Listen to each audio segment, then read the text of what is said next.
আচ্ছা, আপনার একটা কথা আমার খুব ভাল লাগছে যে, "আল্লাহকে পেলে কলার ধরে ঝগড়া করতাম। কেন আমার ছেলেকে তুমি নিয়ে গেলা?" আবার আপনি বললেন যে, "আমার সং ছিল, সার ছিল না। মানে সংসারটা ছিল না।" কেন? হয়নি বিধাতা ওটা আমার ললাটে না লেখেননি। বিধাতা ওটা আমার ললাটে লেখেননি। আ তাহলে আপনি মানে বঞ্চিত ছিলাম। বঞ্চিত কি কারণে বঞ্চিত ছিলেন? ও বাবা পলিটিক্স করতো তো, পার্টি টাটি করতো। হুম, আমি মাঝে মাঝে বাসায় যেতাম। স্কুল ছুটি হয়েছে বাসায় গেছি তখন ওই ও তখন ইয়েতে ল পড়তে গেল, বলছে যে আমি তো ল পড়তে যাবো আর তুমি আসছো। তো বাসা ছেড়ে দিলে এক রাত থেকে আমি চলে আসছিলাম। তো এদিকে আমার বাচ্চা ওই একদিনের পেটে করে আজীবন আমি বাবার বাড়িতেই। ও মানে উনি ল পড়তে চলে গেল বিদায়। হুম। আপনি রাগ করে চলে আসছেন। না, কি? রাগ করে না, বাসা ছেড়ে দিল। আর আমি একা একা মেয়ে ছেলে কি করে যে তার চাকরির স্থলে আমি থাকবো। হুম, সে তো ট্রান্সফার নিল আর ল ভার্সিটিতে ভর্তি হলো ওখানে। তখন আমি একদিনে কনসেপ্ট করে হুম। আমি বাবার বাড়িতেই থাকতাম। পরে সে আমাকে মানে বিয়ের কয়েকদিনের ভেতরেই চলে আসছেন? না, আমার বিয়ের 7 বছর। ৭ বছর সংসার করছেন তাহলে? না, 7 বছর সংসার করিনি। মাঝে মাঝে যেতাম, সংসার 9 মাস করেছি দুধের আগে। হুম। তারপরে আর কি ওই বাচ্চা বড় হলে বাবাকে খোঁজে, ওই রকমের লাইফটা। সংসার যে করেন নাই আপনার কি এটা নিয়ে কোনো প্রকার খেদ বা দুঃখ আছে? প্রত্যেক মেয়েরই থাকে স্বপ্ন, সংসার, স্বামী, শ্বশুর শাশুড়ি। ওটা আমার ললাটে ছিল না, হয়নি। আপনি যখন সুচিত্রা সেনের সিনেমাতে দেখতেন সে কি সংসার করতো? হ্যাঁ, কোনো বই করতো, কোনো বই করতো না। তাহলে যেকোনো একটা বই আপনি বেছে নিতেন না? না, দিয়েছে আর কি। আপনি লেখালেখি করেন? হ্যাঁ, করি। আচ্ছা, কি লেখেন? টুকটাক ওই বাংলার আহ, নিজের কথাগুলো লিখি, পারিপার্শ্বিক কথাগুলো লিখি, ছেলেকে নিয়ে লিখি। আমাদের এক বর্ডার মারা গেলেন, তাকে নিয়ে লিখলাম।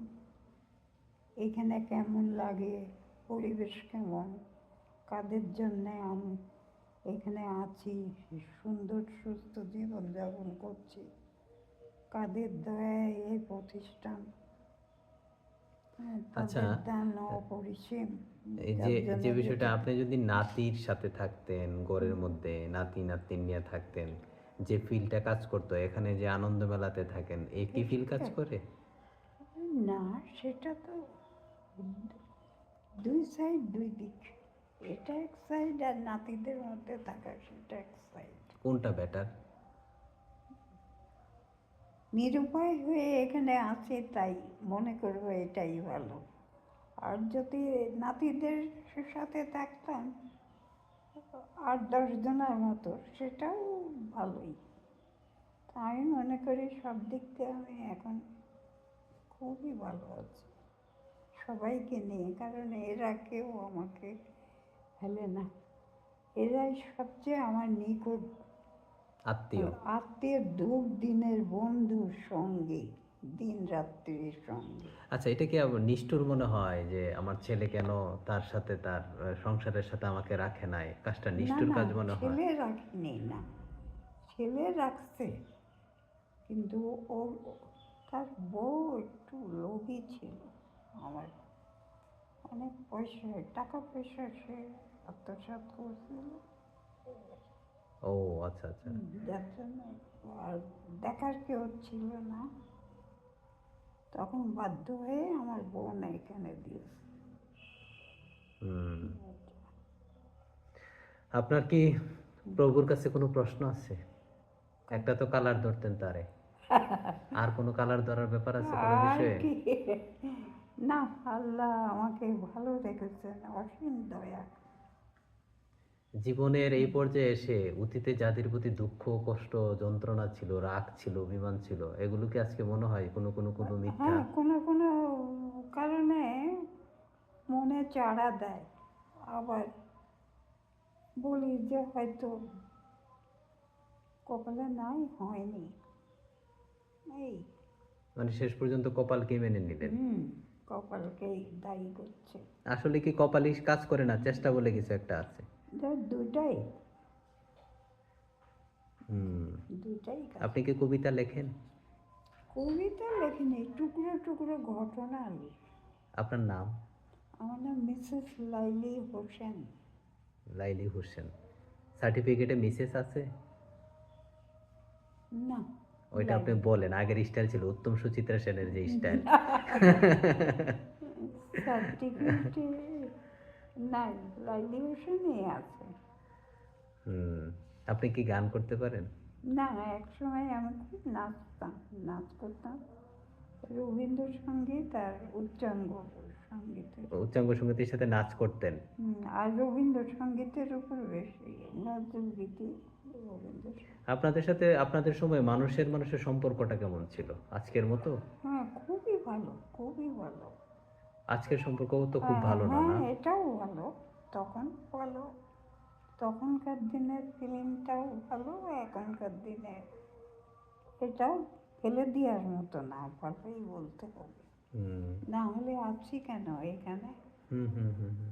তাই না? এই যে ভাইদের সাথে সবাই নিয়ে এসে প্রথমে আমাকে একটা বই গিফট দিচ্ছিলেন। বই পড়েন আপনি? হ্যাঁ, বলি তো। বাহ। এখন বই পড়েন কি জন্য, কি চান বই পড়ে? ওই কিছু না, এই মনের খোরাক। হুম। এখন আপনার চাওয়া কি? চা, বিধাতা যেন আমাকে এইভাবেই হেসে খেলেই আমি জীবন কাটাতে পারি, সুন্দর সুষ্ঠুভাবে, আর খুব ভালোভাবে যেন এখান থেকে আমি ওপারে চলে যাই। আচ্ছা ধরেন কেউ যদি একটা আসে যে আপনি যা চান আপনার সব চাওয়া পূরণ করতে পারবে আপনি কি চাইবেন? কিছুই চাইব না, চাওয়ার দিন শেষ এখন। আপনি তো জানেন জুলেখা তার আবার যৌবন ফিরে পাইছিল, বৃদ্ধ হয়ে গেছিল আবার ইয়াং হয়ে গেছিল, আপনি কি আপনার আবার ইয়াং হইতে চান? না, না, তাহলে আমি স্যাররে বলি স্যার আপনারা টাচ করার সাথে সাথে আপনি ইয়াং হয়ে যাবেন। না, ইয়াং হইতে চান?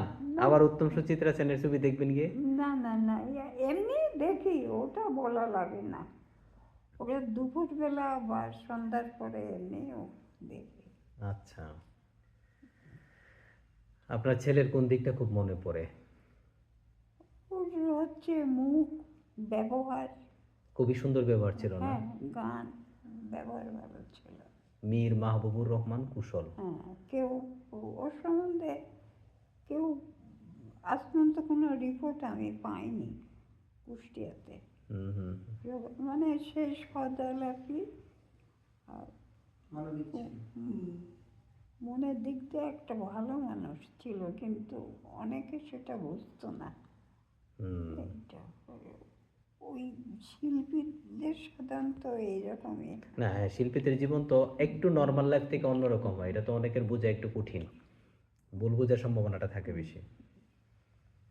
হুম। মানে শিল্পী মন না হলে তো শিল্পীদেরকে বোঝে না। আপনাকে কি বুঝছিল সবাই, পাশের মানুষ, আশেপাশের মানুষ, আপনার বাবা? আমার বাবা তো পুলিশ অফিসার ছিলেন, আচ্ছা। আর ভাই বোন ওই বেশিরভাগই ডাক্তার, ইঞ্জিনিয়ার, পাইলট। আপনি কি যে বললেন স্থপতি রবিউল হোসেন আর কি একটু স্থপতি? হ্যাঁ কবি এবং স্থপতি খুবই বিখ্যাত। ডাইরেক্টর। ওনার কোন স্মৃতিটা আপনার মনে পড়ে? ওনার হচ্ছে সবচেয়ে স্মৃতি, উনি আমাদেরকে কোনোদিন বকেননি, কোনোদিন বকা দেন না, নাই? খুব আদর আর সদালব্বী। ও। আর আমার ভাই বোনগুলো এমনই যে আমার মনে পড়ে না আমি তাদেরকে বকেছি, আবার ওরা আমাকে কোনোদিন কটু কথা বলেছে, একটা খারাপ কথাও হুম এত সুন্দরভাবে হবে না যে এটা বকুনি, হুম এটা এটা খুব ভালো। আমার ভাই বোন সবাই খুবই ভালো। হুম উনি, ওনার কোনো কবিতা মনে আছে রবিউল হোসেনের? কোনো লাইন, কোনো না, কবিতা? মনে নেই। মনে নাই না? অনেকগুলো আপনাদের কবিতা। ঘরে কি ওনার কবিতা নিয়ে আড্ডা হইতো? আমার বড় ভাইয়ের বাসায় হতো। হ্যাঁ, নই ভাই বোন মিলে আড্ডা করেন নাই যে আসো আজকে না, ভাইয়ের কবিতা ওই পড়ি? ওরা বড় হতে হতেই তো সব বাইরে যে পড়তে চলে গেল। হুম আর তারপর চাকরি জীবন, তারপর পরে যখন আমাদের বয়স হয়েছে, বাচ্চা কাচ্চা হয়ে গেছে, তখন হয়তো ডেকেছে একসাথে। হুম আমরা খাবার খেতাম পার্টি বাড়িতে। টিভি দেখেন এখন? হ্যাঁ, দেখি, এই কয়দিন দেখি না। টিভিতে কি দেখেন? বললাম গান গান টান আর এগুলো? উত্তম সুচিত্রা। আচ্ছা আচ্ছা আচ্ছা। আচ্ছা, এই যে ধরেন ইয়াং আমরা যারা আছি, আমাদের প্রতি আপনি কি উপদেশ দিবেন? উপদেশ দেবো এইটাই যে জীবনটাকে সুন্দর রাখুন, ভালো থাকুন। সুন্দর রাখার উপায়টা কি? সুন্দর রাখার উপায় হচ্ছে নিজের মধ্যে। হ্যাঁ, নিজের মধ্যে আমি মানে এটা যে সুন্দর কিভাবে বুঝবো? অনেক সময় তো দ্বন্দ্ব তৈরি হয়, বুঝতেছি এটা সুন্দর আবার মনে হয় এটা সুন্দর না।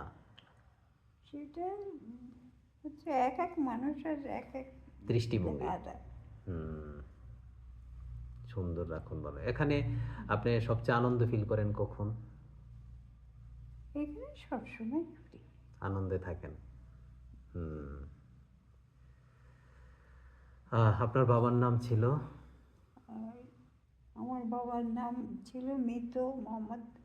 মোহাম্মদ তো হয় না, মৃত হলে তোফাজ্জল হোসেন। মৃত হলে মোহাম্মদ হয় না কেন? দিতে হয় না। আচ্ছা আচ্ছা আচ্ছা। তোফাজ্জল হোসেন। তোফাজ্জল হোসেন। আপনাদের বাড়ি কুষ্টিয়া কোথায়? থানাপাড়া। থানাপাড়া। কুষ্টিয়া প্রপারই এটা? হ্যাঁ, খবরে। আচ্ছা। SBP road, Thanapara, Kushtia. আপনার কল্যাণ হোক, আপনার জীবন অত্যন্ত সুন্দর হোক। স্যার কিছু বলবেন? না, আপাতত আসলে আমি তো মনে করি যে আমাদের অনুপ্রাণিত হওয়ার সুযোগ আছে। হুম জীবনের অনেক চড়াই উতরাই পেরিয়ে এ পর্যায়ে এসে শত এখনো হাস্যোজ্জ্বল।